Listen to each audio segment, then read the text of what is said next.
ఎఫెసీయులకు రాసిన పత్రిక 3వ అధ్యాయం. ఎఫెసీయులకు రాసిన పత్రిక 3వ అధ్యాయము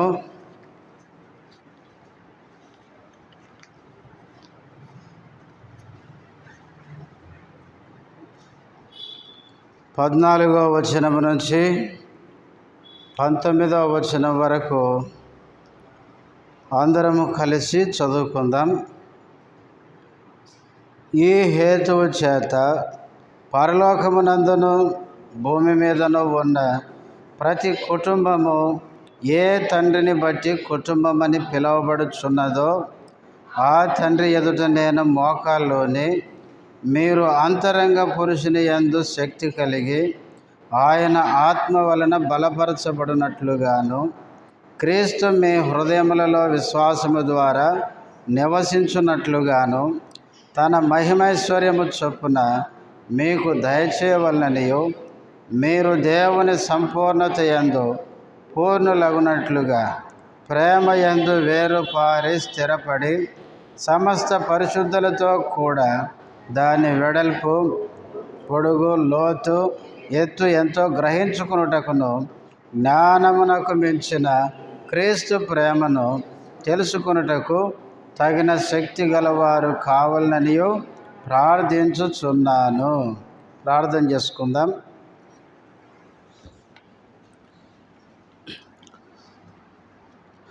ప్రేమ కలిగిన మా తండ్రి, పరిశుద్ధుడైన దేవా, యేసయ్య ఘనమైన నామములో వందనాలు, స్తోత్రాలు. ఇంతవరకు పాటలలో మీరు చేసిన సహాయముకై స్తుతిస్తుంటున్నాం. కొంత సమయం ప్రార్థనలో ప్రవేశించక మునుపు నీ మాటలు వినాలని ఆశిస్తుండగా చదవబడిన వాక్య భాగములో నుంచి నాతో మాతో మాట్లాడుతూ రండి. మీరు మాట్లాడే దేవుడు, మీ స్వరాన్ని వినే చెవులు మాకు దయచేయండి. నీ దాసుడు బలహీనుడు, సిలువ చాటున మరుగుపరచండి. నీ మహిమ కొరకు నీ దాసును వాడుకొనమని మమ్మల్ని మీ చేతులకు అప్పగించుకుంటూ ఇంకెవరైనా వస్తుంటే నడిపించమని స్తుతించి యేసు నామములో ప్రార్థిస్తున్నాము తండ్రి, ఆమెన్.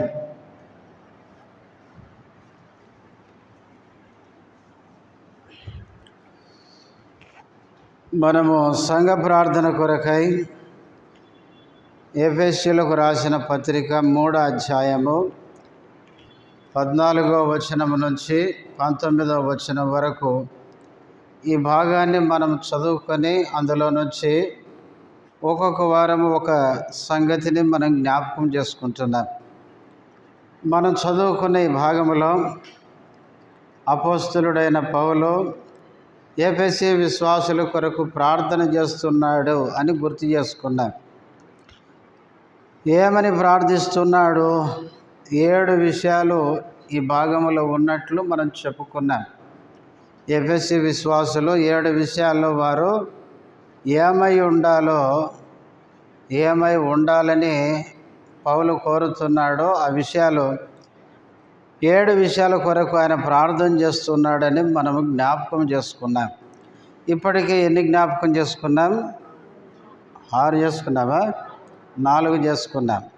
మొదటిది, అంతరంగ పురుషుని యందు శక్తి కలిగి ఆయన ఆత్మ వలన ఏం చేయబడాలి? మనం బలపరచబడాలి అని చెప్పుకున్నాం. రెండవది, క్రీస్తు మీ హృదయములలో విశ్వాసము ద్వారా నివసించున్నట్లుగాను, క్రీస్తు వారి హృదయాల్లో నివసించాలని ప్రార్థన చేస్తున్నాడు. మూడవది, తన మహిమైశ్వర్యము చొప్పున మీకు దయచేయవలెననియు. మూడవది, దేవుని యొక్క మహిమైశ్వర్యములో నుంచి వారికి కావలసినవి దయచేయాలని ప్రార్థన చేస్తున్నాడు. నాలుగవది, మీరు దేవుని సంపూర్ణత యందు ఏం కావాలి? పూర్ణులగునట్లుగా అన్నాడు. ఎఫెసీ విశ్వాసులు దేవునిలో పరిపూర్ణతలోనికి రావాలని పౌలు ప్రార్థిస్తున్నట్లుగా పోయిన వారము 4వ విషయాన్ని మనం చెప్పుకున్నాం.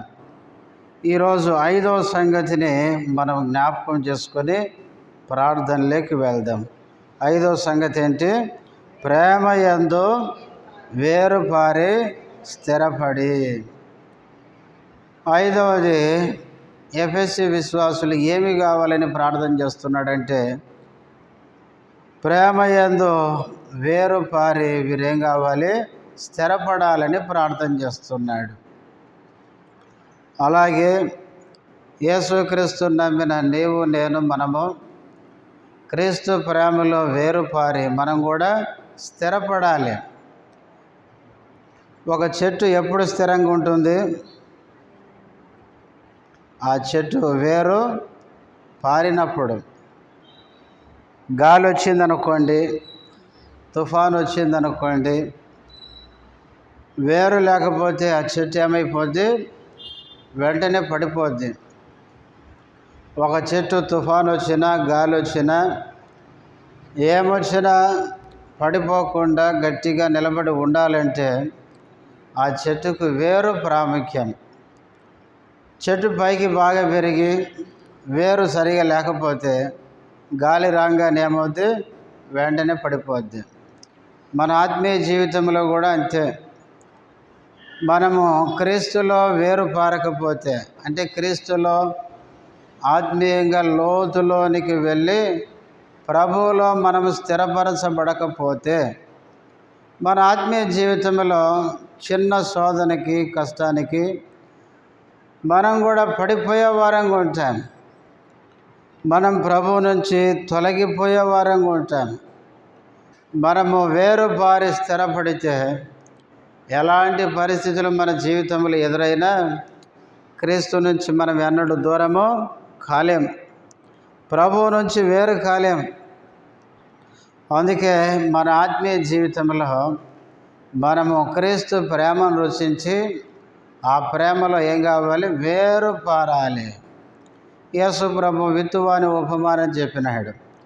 విత్తువాని ఉపమానంలో ఏం చెప్పాడు? మొదటి విత్తనం ఎక్కడ పడిందంట? విత్తువాని ఉపమానం కూడా రాదా? మరి చెప్పండి, మీకోసమే అది. చెప్పండి, సండే స్కూల్ పిల్లలు చెప్తారు విత్తువాని ఉపమానం. మొదటి విత్తనం ఏడబడింది? గట్టిగా చెప్పండి. త్రోవ పక్కన పడింది. రెండో విత్తనము తలాక మాట చెప్తారు, రాతి నేలలో పడింది. మూడో విత్తనము ముళ్ళ పొదలలో పడింది. 4వ విత్తనం మంచి నేలలో పడింది. మొదటి విత్తనం విత్తువాడు విత్తుచుండగా మొదటి విత్తనం త్రోవ పక్కన పడింది. పక్షులు వచ్చి ఏం చేసినాయి? అవి ఎత్తుకొని పోయినాయి. రెండవ విత్తనం రాతి నేలలో పడింది.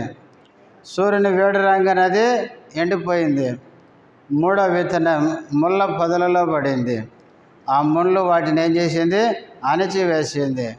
4వ విత్తనం మంచి నేలన పడింది అని యేసు ప్రభు ఉపమానం చెప్పినాడు. ఈ విత్తువాని ఉపమానములు విత్తనము దేవుని వాక్యము అని మనం చూస్తాం. అయితే ఆ స్థలాలు ఉన్నాయే వ్యక్తులను చూపిస్తుంది. త్రోవ పక్కన విత్తబడిన వాడెవడనగా, వాడు అంటాడు యేసు ప్రభు వివరించేటప్పుడు.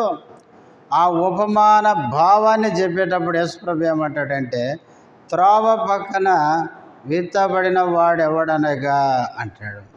అని వాడు వాక్యం వింటాడు, కానీ ఏం వింటున్నావు, ఏం చేయరండ, గ్రహించరు. అందుకే పక్షులు వచ్చి ఏం చేస్తాయి? దాన్ని ఎత్తుకొని పోతాయి. పక్షులంటే సాతానుడు, దుష్టుడు వచ్చి దేవుని వాక్యం మనలో విత్తబడినప్పుడు మనం ఆ వాక్యాన్ని ఏం వింటున్నామో గ్రహించకపోతే ఆ వాక్యాన్ని వాడు ఎత్తుకొని పోతాడు. ఇక రెండవ విత్తనం ఎవరంటే త్రోవ పక్కన పడిన వాడు. వాని గురించి యేసుప్రభు ఏమన్నాడు చూడండి. మత్తయి సువార్త 13వ అధ్యాయం. మత్తయి సువార్త 13వ అధ్యాయం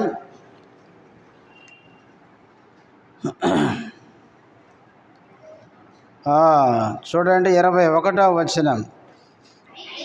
అయితే లేకపోతే 20 కూడా చదవండి. రాతి నేలను విత్తబడిన వాడు వాక్యం విని వెంటనే సంతోషముతో దానిని అంగీకరించువాడు, అయితే అతనిలో వేరు లేనందున అతడు కొంతకాలము నిలుచును గాని వాక్యము నిమిత్తము శ్రమ అయినను హింస అయినను కలుగగానే అభ్యంతరపడును. రాతి నేలన విత్తబడిన వాడు ఎవరో చెప్తున్నాడు. అతడు ఎవడనగా వాక్యం విన్నప్పుడు వెంటనే ఏం చేస్తాడంట? అంగీకరిస్తాడంట. అంగీకరించి 21లో అంటాడు, అతనిలో వేరు లేనందున అన్నాడు. ఇతనిలో వేరు లేదంట. వేరు లేకపోవడం కాదు, వేరు లోపలికి పోలేదు. ఎందుకంటే ఆ నేల ఏ నేల? రాతి నేల. రాతిలో చెట్టు వేరేగా చెప్పండి, లోపలికి పోదు.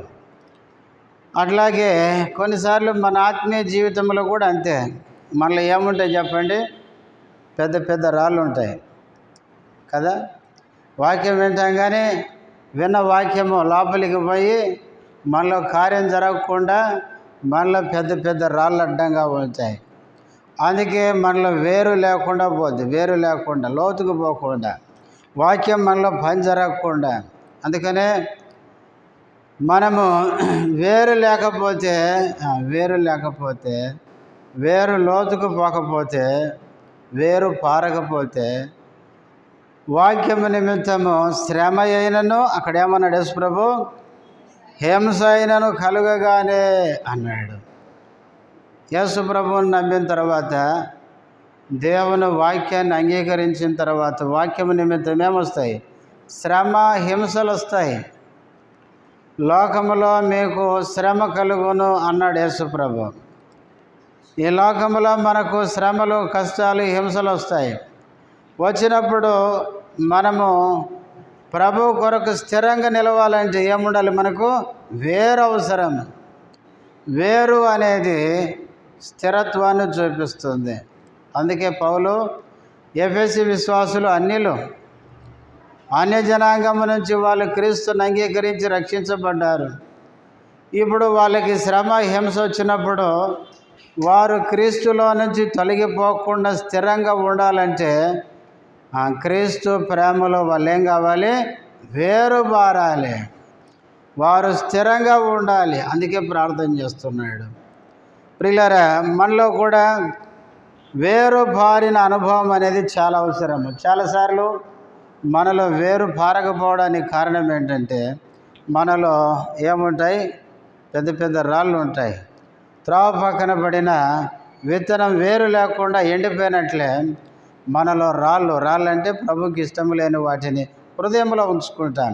అందుకే దేవుని వాక్యం మనలో పని చేయకుండా, పని జరగకుండా, ఎంత వాక్యం విన్నా వాక్యం లోపల పని చేయదు. ఇప్పుడు చూడండి, రాతి నేలని ఎన్ని విత్తనాలు చల్లినా ఏమవుతుంది? విత్తనం మొలుస్తుంది కానీ అది ఎదగదు. ఎందుకు? అక్కడ వేరు లోపలికి పోవడానికి రాళ్ళే ఆటంకం. రాయి అనేది ఏం చూపిస్తుంది అంటే కఠినత్వాన్ని చూపిస్తుంది. కొంతమంది హృదయాలు ఎట్లుంటాయంటే శుద్ధితో కొట్టినా ఇంకా దానికి ఇంకా ఏం పెట్టాలి? డ్రిల్లింగ్ పెట్టాలి కదా, డ్రిల్లింగ్ పెట్టాలి. కాబట్టి మన జీవితాలు, మన హృదయాలు కూడా అట్లుంటాయి. చాలామంది ఎంత వాక్యం చెప్పు, మన హృదయాలు ఏమాత్రం స్పందించవు వాక్యం అనే శుద్ధికి.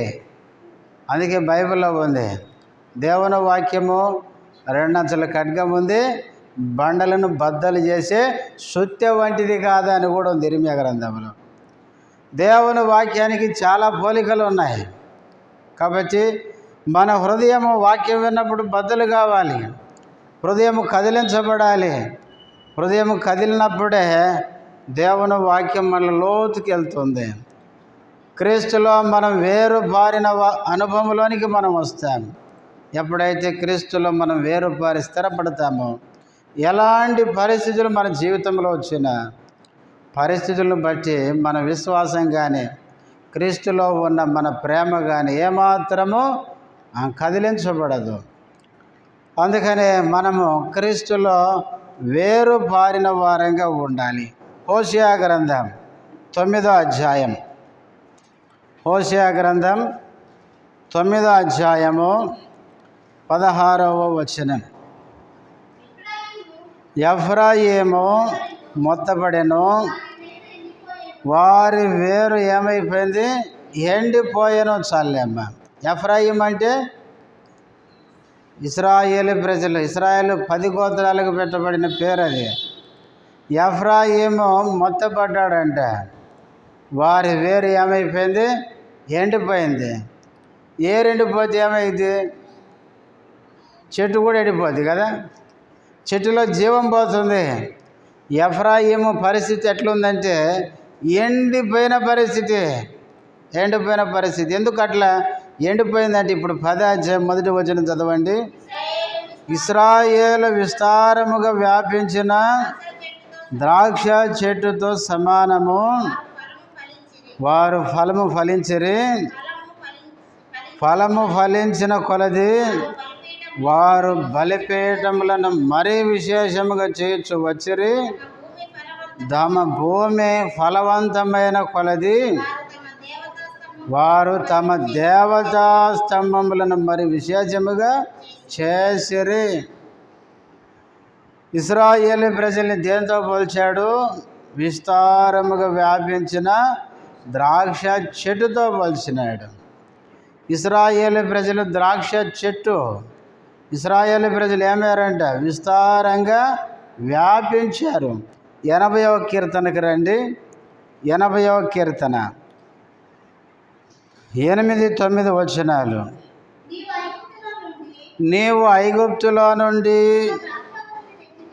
ఒక ద్రాక్షావళిని తెచ్చితివి, అన్యజనులను వెళ్ళగొట్టి దాని నాటితివి, దానికి తగిన స్థలము సిద్ధపరిచితివి, దాని వేరు లోతుగా పారి అది దేశమంతటా వ్యాపించెను, దాని నీడ కొండలను కప్పెను, దాని తీగలు దేవుని దేవదారు వృక్షములను ఆవరించెను, దాని తీగలు సముద్రము వరకు వ్యాపించెను, యూఫ్రటీసు నది వరకు దాని రెమ్మలు. ఎవరిది? ఇశ్రాయేలు జనాంగం. ఈ కీర్తనాకారుడు ఆసాపు కూడా ఇశ్రాయేలును ద్రాక్ష చెట్టుతో పోల్చినాడు. ఆ ద్రాక్ష చెట్టు ఏమైందంట? విస్తారంగా వ్యాపించిందంట. వాస్తవంగా దేవుడు ఐగుప్తు నుంచి ఇశ్రాయేలు ప్రజల్ని తీసుకొని వచ్చి 40 సంవత్సరాలు అరణ్యంలో నడిపించి పాలు తేనెలు ప్రవహించి మంచి దేశాన్ని వారికి స్వాస్థ్యంగా ఇచ్చినాడు. ఆ దేశానికి వారు వచ్చిన తర్వాత చుట్టుప్రక్కల ఉన్న దేశాలన్నిటికంటే ఈ దేశం ఏమైంది? ఎంతో అభివృద్ధి చెందింది. సొలొమోను కాలంలో ఎంత అభివృద్ధి అంటే చుట్టూ ఉన్న దేశాలు వాళ్ళందరూ సొలొమోను జ్ఞానాన్ని వినడానికి వచ్చారంట. ఆ దేశం ఎంత అభివృద్ధి అంటే అంత వృద్ధి. సొలొమోను మాటలు వినడానికి వచ్చారు. అంతగా వృద్ధిలోకి వచ్చిన ఈ ద్రాక్ష చెట్టు ఏమైపోయిందండి? వేరు ఎండిపోయింది. హోషేయ గ్రంథంలో చదివాం కదా. ఎందుకు ఎండిపోయింది? చూడండి, ఇదే 80వ కీర్తన 12వ వచనం చదవండి. త్రోవను నడుచు వారందరూ దాన్ని తెంచివేయునట్లు దాని చుట్టూనున్న కంచెలను దేవుడు ఏం చేశాడంట? ఆ ద్రాక్షవల్లి చుట్టూ ఉన్న కంచెను ఏం చేశాడు? పాడు చేసినాడు. ఎందుకు పాడు చేసినాడు? వీళ్ళు ఐగుప్తుకి వెళ్ళి కానానికి వెళ్ళిన తర్వాత వాళ్ళు ఎంతో వృద్ధిలోనికి వచ్చినారు, ఎంతో వ్యాపించినారు. ఇశ్రాయేలు ప్రజలు ఎంతో అభివృద్ధి చెందారు. అభివృద్ధి చెందిన తర్వాత హోషేయ గ్రంథంలో చదివాం కదా. ఇప్పుడు చదవండి 10వ అధ్యాయం 1వ వచనం. ఇశ్రాయేలు విస్తారముగా వ్యాపించిన ద్రాక్ష చెట్టుతో సమానము, వారు ఫలము ఫలించిరి. ఫలించిన తర్వాతనే వీళ్ళకు అసలు రూపం బయట పెట్టారు. వారు ఫలము ఫలించిన కొలది వారు బలిపీఠములను మరీ విశేషముగా చేర్చు వచ్చిరి. తమ భూమి ఫలవంతమైన కొలది వారు తమ దేవతా స్తంభములను మరీ విశేషముగా చేసిరి. వీళ్ళు ఎప్పుడైతే అభివృద్ధి చెందారో, వీళ్ళు అభివృద్ధి చెందిన తర్వాత బలిపీఠాలు విశేషంగా కట్టారంట. దేనికి బలిపీఠాలు? బయలులకు బలిపీఠాలు కట్టినారు. అంతేకాదు దేవతా స్తంభాలు అంటే విగ్రహారాధన మరి ఎక్కువగా చేసారు. వీళ్ళు అభివృద్ధి చెందిన తర్వాత దేవుని విడిచిపెట్టి ఏం చేశారంటే అన్య దేవతల వైపు తిరిగినారు. అందుకే 80వ కీర్తన 12వ వచనంలో ఆ కీర్తనకాడు అన్నాడు, ఆ ద్రాక్షవల్లి చుట్టూ ఏం తీసేసాడంట? కంచె తీసేసినాడు. వాస్తవంగా ఇశ్రాయేలు ప్రజల్ని ముట్టుకోవాలంటే అది సామాన్యమైన విషయం కాదు. జకర్యా గ్రంథంలో అంటాడు, మిమ్మల్ని ముట్టినవాడు నా కనుగుడ్డును ముట్టిన దానితో సమానం అన్నాడు. అంతేకాదు యెరూషలేము చుట్టూ నేను అగ్ని ప్రాకారంగా, ఎవరు అగ్ని ప్రాకారం?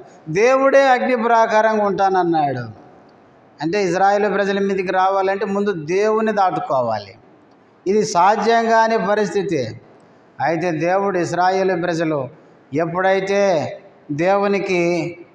దేవుడు ఇశ్రాయేలు ప్రజల్ని అంత అభివృద్ధిలోని తీసుకొని వచ్చిన తర్వాత ఐగుప్తు నుంచి విడిపించి అరణ్యంలో నడిపించి వృద్ధిలోనికి రావడానికి ఏ దేవుడు కారణమో ఆ దేవుని వాళ్ళు విడిచిపెట్టిన తర్వాత దేవుడు వాళ్ళ చుట్టూ ఉన్న కాపుదలని తీసేసినాడు. అన్యజనులకి వాళ్ళని అప్పగించినాడు. అప్పగించేసరికి అన్యజనులు వచ్చి వాళ్ళని ఏం చేశారు? చెరపట్టుకొని పోయినారు. అప్పుడు వాళ్ళ పరిస్థితి ఏమైపోయిందంటే వాళ్ళ వేరు ఎండినట్టు అయిపోయింది. ఇశ్రాయేలు ప్రజల యొక్క ఎఫ్రాయిము యొక్క వేరు ఏమైపోయింది? ఎండిపోయింది. ప్రియులారా, మన జీవితంలో వేరు అనేది స్థిరత్వాన్ని చూపిస్తుంది. ఇంకా వేరే పోతే ఇంకా చెట్టే లేదని. ఇశ్రాయేలు ప్రజలు వేరు పాడు కావడానికి కారణం దేవుని విడిచిపెట్టినారు. నిజంగా మనం దేవునిలో స్థిరంగా ఉంటే, దేవునిలో వేరు పారిన వారమైతే దేవుణ్ణి ఎన్నడూ విడిచి పెట్టము. పౌలు రోమీయులకు రాస్తూ అంటాడు 8వ అధ్యాయంలో, క్రీస్తు ప్రేమ నుండి ఎడబాపు వాడు ఎవడు అని అక్కడ ఒక లిస్ట్ చెప్తాడు. శ్రమ అయినా, కరువైన, ఖడ్గమైన, వస్త్రహీనత అయినా, దిగంబరత్వమైన, ఏ ఉపద్రవమైన, ఏదైనా క్రీస్తు ప్రేమ నుండి మనలను ఎడబాపునా. నిజంగా క్రీస్తులో మనము వేరు పారి స్థిరపడితే మన జీవితంలో ఏమొచ్చినా కూడా దేవుణ్ణి ఎన్నడూ విడిచిపెట్టాలి. బైబిల్లో చూడండి, భక్తులైన వారు దేవునిలో స్థిరపడిన తర్వాత వాళ్ళకి ఎంత కష్టం వస్తే దేవుళ్ళు అంత గట్టిగా నిలబడ్డారు. కానీ ఈ దినాల్లో క్రైస్తవులు ఎట్లున్నారంటే చిన్న కష్టం వస్తే దేవుని వదిలేస్తున్నారు. ఏమైందమ్మా మందిరానికి వస్తలేవు అంటే, దేవుడు నాకు ఈ బాధ అనుమతించాడు కాబట్టి నేను రాను అనే పరిస్థితి. దేవుడు ఎలాంటి పరిస్థితి మనకు అనుమతించినా దేవుణ్ణి ఎన్నడూ విడిచిపెట్టాం. బైబిల్లో యోసేపు ఉన్నాడు. యోసేపు ఐగుప్తుకు అమ్మబడ్డాడు. ఒక సేనాధిపతి ఇంట్లో, పోతిఫరు ఇంట్లో ఒక బానిసగా ఉన్నాడు. అయితే బైబిల్లో ఉంది, యోసేపు దేవుణ్ణి ఏం చేయలేదు? విడిచిపెట్టలేదు. దేవుడు నన్ను ఎందుకు ఇక్కడి దాకా తీసుకొని వచ్చాడు? ఇక్కడ నన్ను బానిసగా ఎందుకు ఉంచాడు? కాబట్టి నాకు ఈ పరిస్థితి అనుమతించినందుకు నేను దేవుని వదిలిపెడతాను అనలేదు. ఆ ఇంటిలో కూడా దేవుని భయముతో ఉన్నాడు. పోతిఫరు భార్యనే ఆయన శోధిస్తే ఆయన అంటాడు, నేను ఈ పాపం చేసి దేవుని దృష్టికి ఈ పాపం నేను ఎట్లా కట్టుకోవాలంటే, ఆయన ఆ స్థితిలో ఉన్నా కూడా దేవుణ్ణి మరిచిపోలేదు ఆయన. అంతేకాదు చెరసాల్లో పడినా కూడా ఇదేంటి చేయని తప్పుకి నేను జైల్లో పడ్డానే అని దేవుడు ఉంటే నాకు ఎందుకు ఈ పరిస్థితి వచ్చిందని దేవుని విడిచిపెట్టలేదు. చెరసాలలో కూడా యోసేపు దేవుణ్ణి వదిలిపెట్టలేదు. దేవుణ్ణి యోసేపు శ్రమలలో వదిలిపెట్టలేదు కాబట్టి దేవుడు యోసేపును కూడా వదిలిపెట్టలేదు. అందుకే బైబిల్లో దేవుడు అంటే యెహోవా యోసేపుకు తోడయ్యుండెను అనే మాట పలుమార్లు మనం చూస్తాం. ఆది కాండంలో పోతిఫరో ఇంట్లో ఉంటే తోడై ఉన్నాడు, చెరసాల్లో ఉంటే తోడై ఉన్నాడు. కాబట్టి దేవుడు ఆయన కూడా వదిలిపెట్టలేదు. అందుకనే మనం ఎలాంటి పరిస్థితుల గుండా వెళ్తున్నా మనం దేవుణ్ణి ఎన్నడూ విడిచిపెట్టాం. ఎప్పుడంటే వేరుపారి మనం స్థిరపడినప్పుడు. ప్రభువులో వేరుపారి స్థిరపడకపోతే, స్థిరత్వం లేని వాళ్ళు ఏమవుతారంటే ప్రతి చిన్నదానికి కలుగుతారు దేవుని మీద, ప్రతి చిన్నదానికి సనుగుతారు దేవుని మీద, ప్రతిదానికి ప్రభువుకు దూరం అవుతూ ఉంటారు. కానీ నిజంగా క్రీస్తులో మనం వేరుపారి స్థిరపడితే మనం ఎలాంటి పరిస్థితుల గుండా వెళ్ళినా, బైబిల్లో యోబు కూడా ఒక సేవకుడు అన్నాడు, ఆస్తి పోయింది, తర్వాత 10 మంది పిల్లలు ఒక్కరోజు చచ్చిపోయినారు. 10 మంది పిల్లలు చచ్చిపోతే ఆయన 10 సమాధి పెట్టెలు ముందు పెట్టుకొని ఆయన అంటాడంట, యెహోవా ఇచ్చాడు, యెహోవా తీసుకున్నాడు, యెహోవా నామమునకే స్తుతి కలుగునగాక. దేవుని స్తుతించాడు.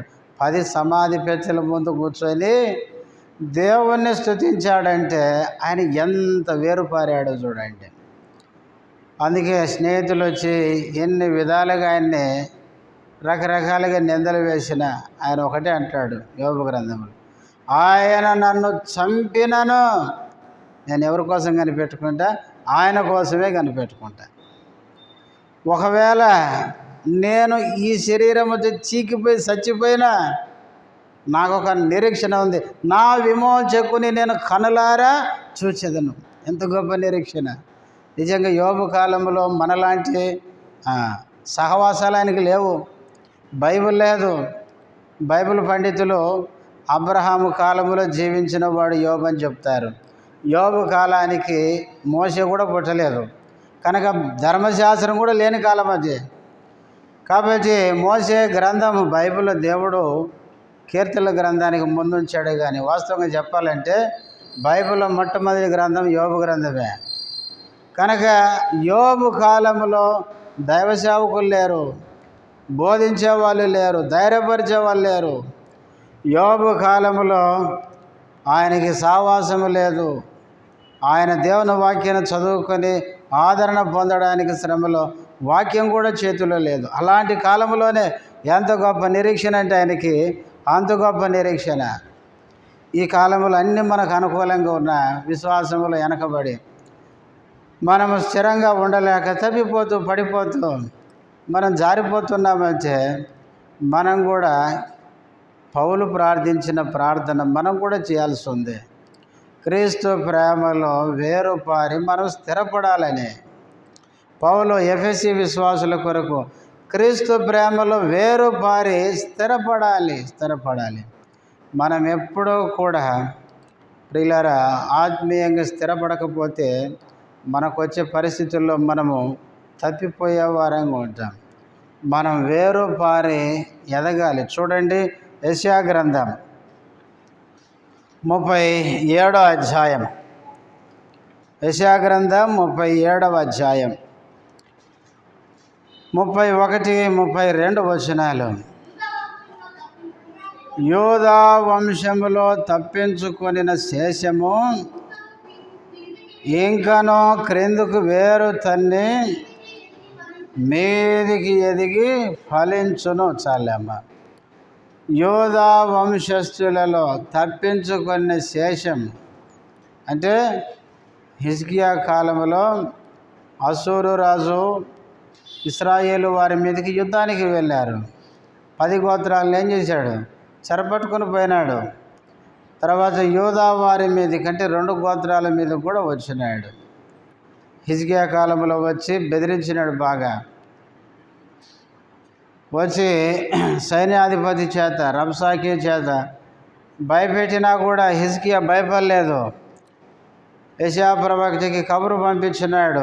ఆయన కూడా దేవాలయానికి వెళ్ళాడు. ఆ లెటరు తెరిచినాడు. ఆయన దేవుని సన్నిధిలో ప్రార్థన చేసినాడు. ప్రవక్త చేశాడు, హిజ్కియా ప్రార్థన చేశాడు. దేవుడు ప్రార్థన విని ఈ యోధా శేషాన్ని రక్షించినాడు, కాపాడినాడు. అయితే ఆ శేషము గురించి ఇక్కడ యెషయా ప్రవక్త అంటున్నాడు, యోధా వంశములు తప్పించుకొనిన శేషము ఇంకానూ క్రిందికి ఏమైందంటే వేరు తన్నే, మీదికి ఎదిగి ఫలించును. మనం కూడా మన ఆత్మీయ జీవితంలో కిందికి వేరు తన్నే, మనం క్రీస్తులో వేరు పారిన అనుభవానికి మనం రావాలి. వేరు పారడం అనేది స్థిరత్వం, క్రీస్తులో స్థిరపడి ఉండడం.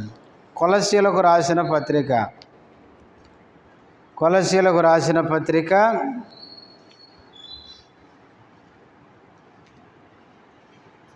2వ అధ్యాయం 6-7 వచనాలు.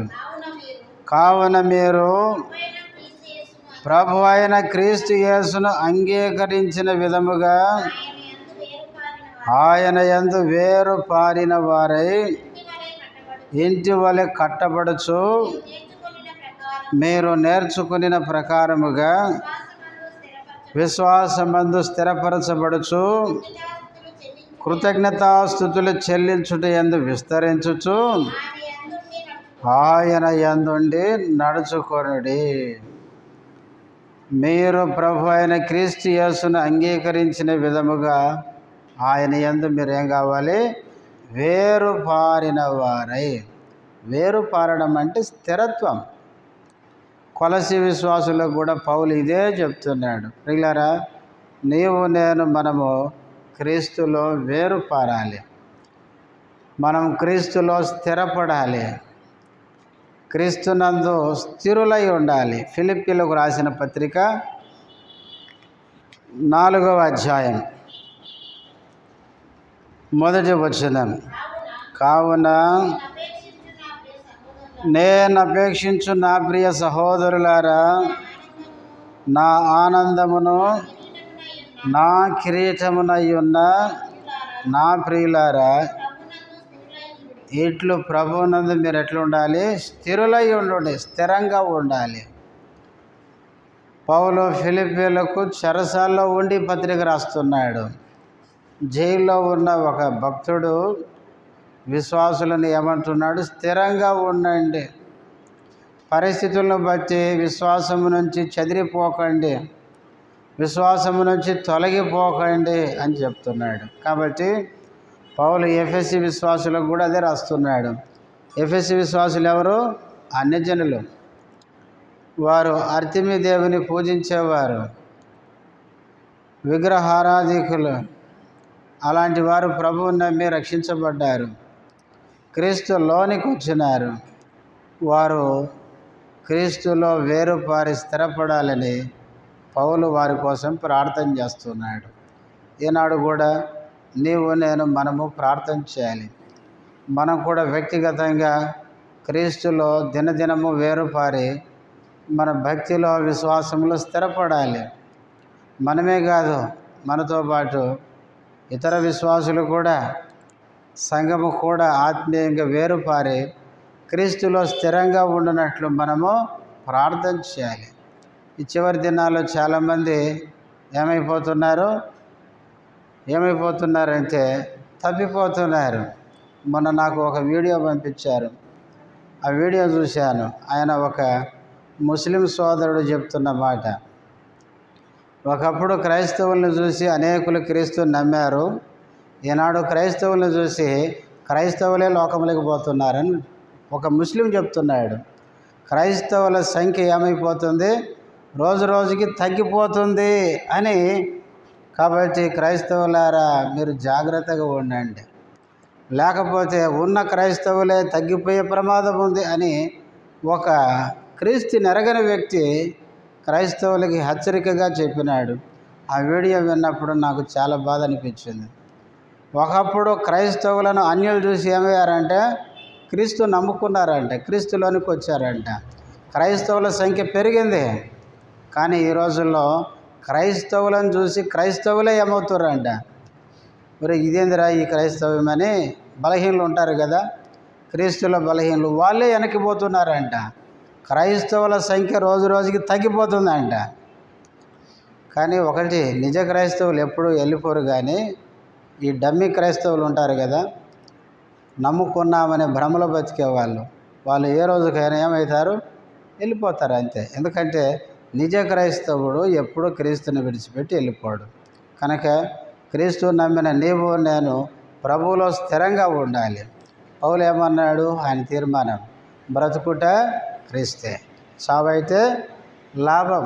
క్రీస్తు కోసం బ్రతికే వారికి ఈ లోకం ముగిస్తే లాభం. అందుకనే క్రీస్తుని నమ్మాలి, క్రీస్తు కొరకు జీవించాలి, క్రీస్తు కొరకు చనిపోవాలి అంతే. అందుకే విశ్వాస వీరుల పట్టికలో వారు విశ్వాసము, వాళ్ళ క్రైస్తవ జీవితం విశ్వాసముతో ఆరంభమైంది, వారు విశ్వాసము గలవారై మృతి పొందిరి అని ఉంది. వాళ్ళు చనిపోయేటప్పుడు కూడా విశ్వాసముతోనే చచ్చిపోయినారు. అట్లాగే మనం కూడా విశ్వాసం ఉంచాం, మంచిదే. ఈ విశ్వాసం కడ వరకు కొనసాగించి క్రీస్తులోనే మన జీవితం ముగించాలంటే క్రీస్తులో మనం వేరుపారి క్రీస్తులో స్థిరంగా ఉండాలి. అట్లా ఉండినట్లు మనమందరం ఏం చేయాలి, మన కోసం ప్రార్థన చేసుకోవాలి. ఇతరులు కూడా అలా స్థిరపరచబడినట్లు మనం కూడా భారంగా ప్రార్థన చేయాలి. మోకరించండి, ప్రార్థనలోకి వెళ్దాం.